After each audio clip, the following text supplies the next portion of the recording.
வாடா தம்பி. பீடி இருக்கா? ஏய் உங்க அப்பா எனக்கு நல்லா தெரியும்டா. சோலி முடிச்சு. பேருட்டாவது இருக்கா இல்லையா? ஏய் தம்பி, உங்க அப்பா எனக்கு நல்ல பழக்கமான ஆளு. ஒயின் ஷாப்புக்கு இங்க இருந்து எவ்வளவு தூரம்? போடா தம்பி, உங்க அப்பா எனக்கு நல்ல பழக்கமான ஆளு. அவர்கிட்ட சொல்லி கொடுத்துட போறேன் போ. இந்த ஊர்ல கஞ்சா கிடைக்குமா? என்னடி இது? இவ்வளவு சொல்லியும் பயப்படலைன்னா என்ன அர்த்தம்? என்னடா அர்த்தம்? எனக்கு அப்பாவே இல்லைன்னு அர்த்தம்.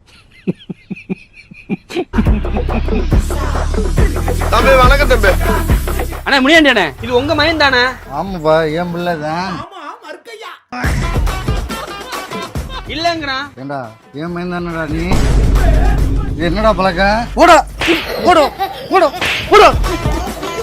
நான் அப்பயே கேக்குறேன் அவன்கிட்ட. ஏய் உங்க அப்பா ஊர்ல இருந்து வந்தா நம்ம கடைக்கு தாண்டா வருவாரு. எனக்கு நல்ல பழக்கப்பட்ட ஆள்றா, நல்ல நிறைய ஜாமான் எல்லாம் வாங்குவாருறானு. என்னாச்சு என்ன கேட்டா அவன்கிட்ட? உன் மையன் பீடி கேக்குறான், சிகரெட் கேக்குறான், கஞ்சா எங்க வைப்பான்னு கேக்குறானே. இந்த ஊர்ல எப்படி வாழ்ந்தான் எப்படி வளர்ந்தான் இதெல்லாம்